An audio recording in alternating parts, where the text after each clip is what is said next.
Very many of the crop circles go through this exercise of relating the length of the perimeter of a square to the precise circumference measurement of a circle. This is squaring the circle.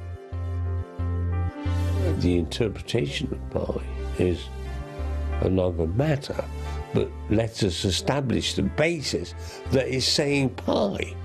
Can't argue it. Now, you know my interpretation. My interpretation would be that pi is the key to a mediation between the square material world and the circular world of spirit.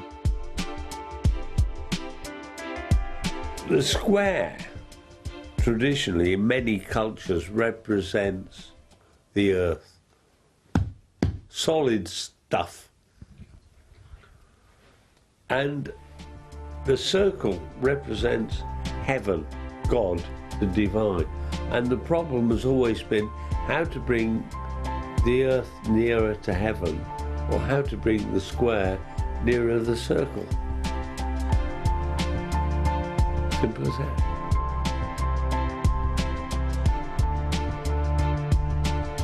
I think I can safely say that people can't do this. Human beings cannot continue every year to produce completely new themes of design. I mean, it takes my breath away.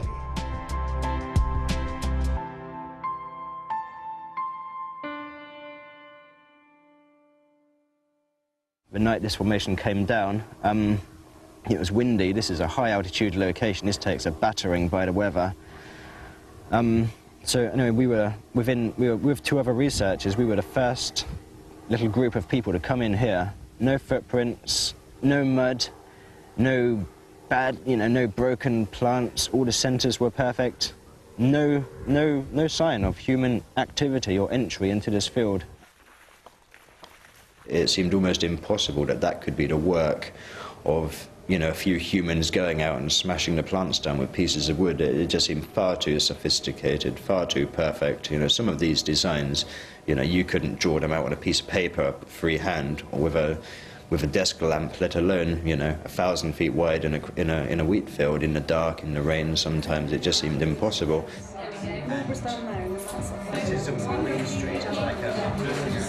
The new crop circles start coming every April, and we stick the pins in the map exactly where the crop circles are and put numbers on the pins so people can just come in and find out which crop circles are exactly where they are in the land related to the photographs, and then go out and experience the phenomena for themselves.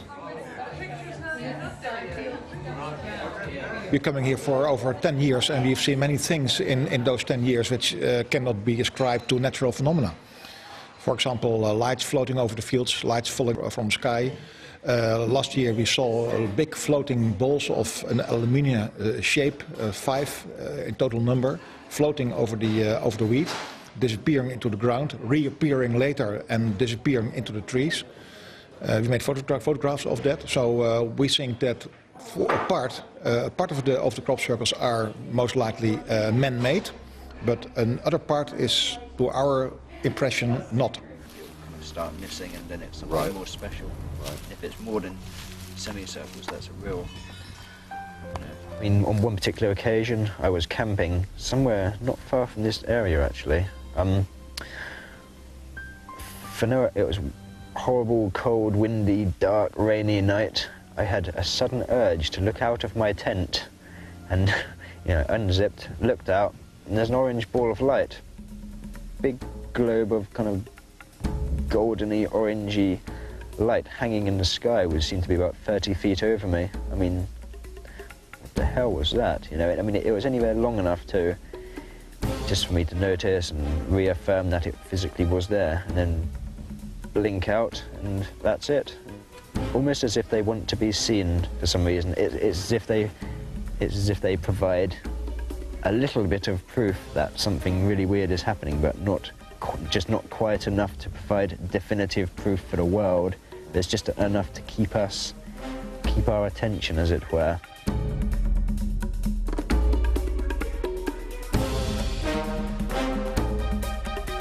And it was July the 26th, 1990, about 4 o'clock in the afternoon. I was just basically walking across the downs to look at the crop circle from the hill.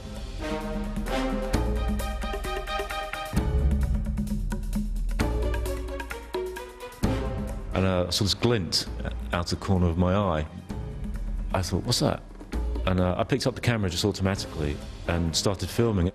And there was this bright object which was actually moving across the heads of the crop. And it arced round and then dropped into the crop.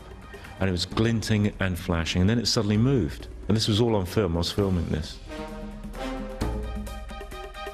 Could people make these formations in the middle of the night with the hours of darkness only about 4 hours before it gets light without getting spotted?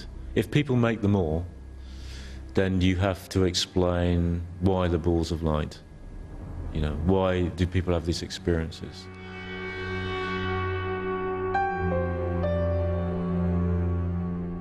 I think the door's open to believe it if you wish that they're all man-made, which is the easy option.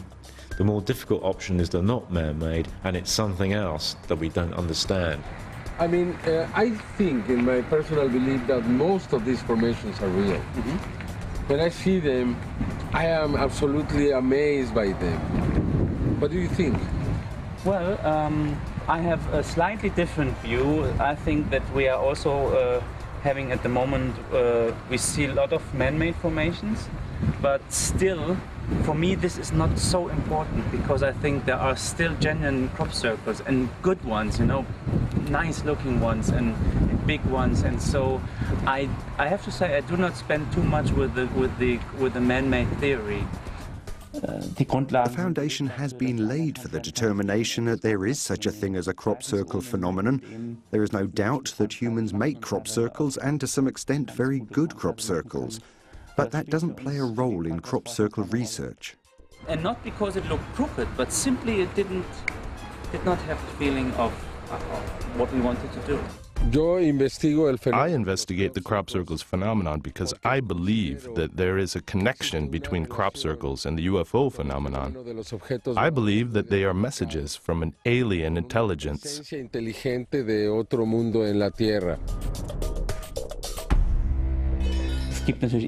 There are again and again crop circles that contain clear messages. For example, the crop circles of Chilbolton, which were an unmistakable answer to the message that we sent into outer space via the Arecibo radio telescope in 1974. It was something of a greeting card from the Earth, upon which details about ourselves were given. The decimal system, our solar system, where the message is from, what we look like, our population, information about our composition, our DNA. And in 2001, there was a crop circle that took up this pattern exactly, but transposed and translated it into an answer. So we have the same decimal system, but we have a different DNA composition. There it's in the form of a triple helix, whereas it's a double helix for us. We have a perception of a physical structure of that which gives us the answers. We have a different population, a differently represented solar system, and we also have another form of the unit of communication, which we have expressed as the Arecibo transmitter. It was portrayed as a crop circle that was discovered a year before in the same field.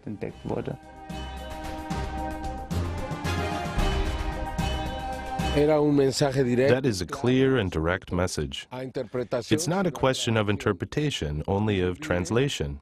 I'm very fascinated myself. And a year later, in 2002, this form appeared with a disc, which also contained a binary code. These two figures give me the impression that somebody wants to communicate.